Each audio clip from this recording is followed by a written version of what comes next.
Dans cet épisode, nous allons parler de l'amour de soi et de 3 signes que vous en manquez.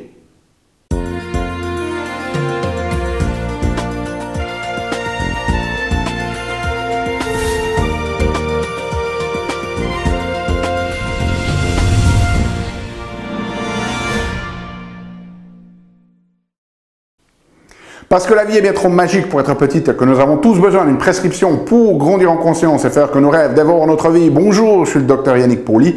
Bienvenue à un nouvel épisode d'une grande vie où chaque semaine, je vous propose de découvrir des stratégies pratiques pour grandir en conscience, qu'elles soient d'ordre physique, émotionnel, psychologique ou spirituel, parce que c'est cette conscience qui est au cœur d'une vie pleinement vécue et de notre évolution en tant qu'être humain.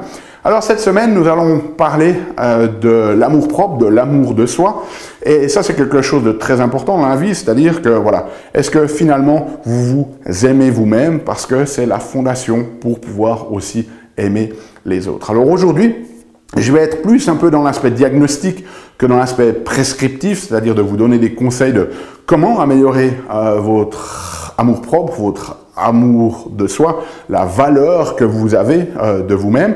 Mais je vais vous proposer 3 signes qui permettent de voir si finalement vous avez un amour de soi qui est sain ou si ça a besoin d'être travaillé. Et ces 3 signes, eh bien, ils peuvent être exprimés par les 3 P.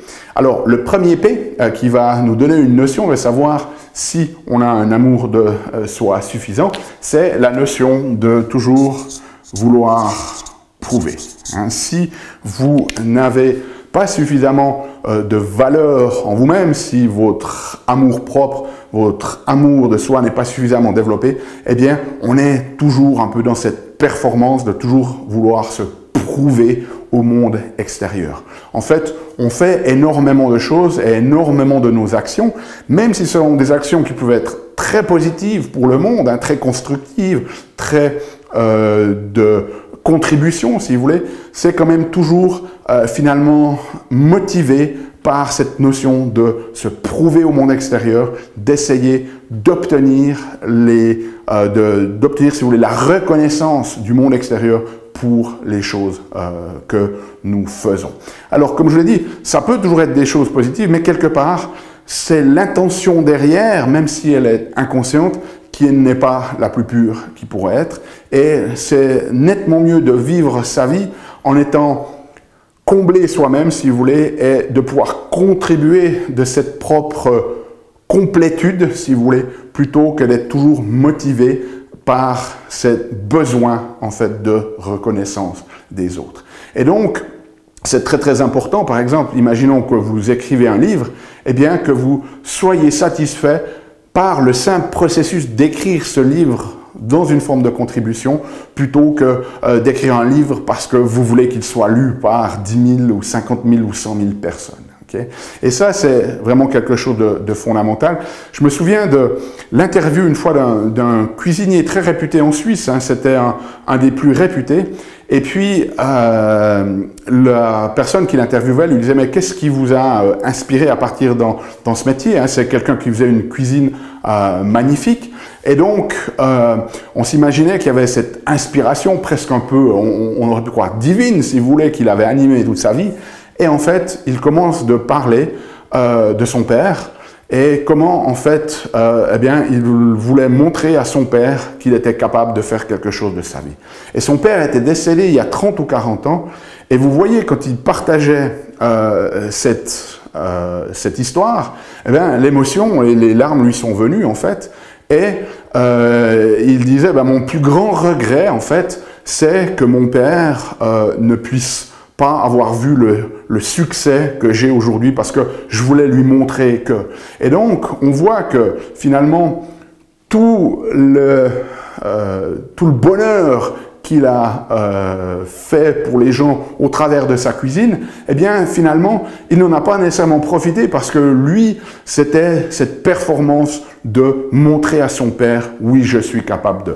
Alors oui, ce vide a créé, en fait, cette envie de créer des plats magnifiques, mais quelque part, ça n'aurait pas été beaucoup mieux si, à la fois, au travers du bonheur qu'il a donné aux autres, il aurait aussi, lui, pu être dans le bonheur de donner et de contribuer, par ce simple fait et ne pas être dans le regret finalement de n'avoir jamais pu montrer à son père ou que son père soit mort avant qu'il ait atteint sa 2e ou 3e étoile au guide Michelin. Okay? Donc, ne tombons pas dans cette dynamique-là.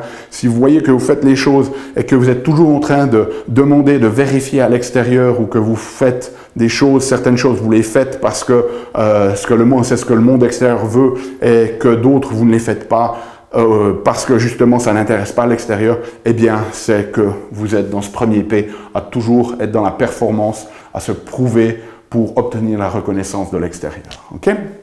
Le deuxième P ici, c'est plaisir. Alors plaisir, ça ne veut pas dire prendre plaisir à ce que vous faites, ça veut dire que vous cherchez toujours à faire plaisir aux gens. Si vous êtes dans des situations où finalement vous mettez toujours l'autre un peu sur un piédestal comme ça et que vous vous minimisez vous-même et que vous donnez toujours raison aux autres et que vous êtes dans cette dynamique de vouloir éviter les conflits, si vous voulez, ou ne pas entrer dans des confrontations lorsque vous devez protéger vos propres intérêts, eh bien, c'est que vous êtes dans cette notion d'essayer de toujours faire plaisir. Et ça, c'est un autre gros signe de ce manque d'estime de soi, de ce manque d'amour-propre, c'est de vouloir toujours faire plaisir aux autres. Et lorsque l'on est dans cette dynamique-là de minimisation, si vous voulez, par rapport aux autres, eh bien, c'est aussi une forme de manque de respect par vous-même. Donc, si vous êtes dans cette dynamique de finalement, à certains moments, ne pas respecter vos propres valeurs parce que vous avez peur de ce que les autres vont penser, de ce que vous avez peur de ce que les autres vont dire, parce que vous avez peur de comment les autres vont réagir, eh bien, c'est un signe de manque d'amour propre. Lorsque vous avez un amour propre sain qui est développé, eh bien, vous pouvez finalement être vous-même sans chercher à faire plaisir aux autres. Tout ce que nous cherchons tous, c'est d'être aimés pour qui nous sommes. Et il n'y a rien de pire dans la vie, rien de pire que finalement s'aborder ses propres valeurs, s'aborder sa propre authenticité pour que les gens autour de nous soient satisfaits. Si les autres ne sont pas satisfaits de qui vous êtes, c'est leur problème, pas le vôtre. Okay? Ça, c'est très, très important. Et donc, ça nous mène à ce troisième P, je parlais d'authenticité. Eh bien, c'est ce P de porter un masque. Okay? Si vous n'êtes pas capable d'être l'authentique vous, eh bien alors vous portez un masque, c'est un autre signe d'un amour-propre qui a besoin d'être développé. C'est porter un masque, bien comme je vous l'ai dit, c'est finalement paraître dans le monde extérieur autrement que vous paraissez dans le monde intérieur. C'est lorsque vous n'allez pas bien et que quelqu'un vous demande « Alors, comment ça va ?»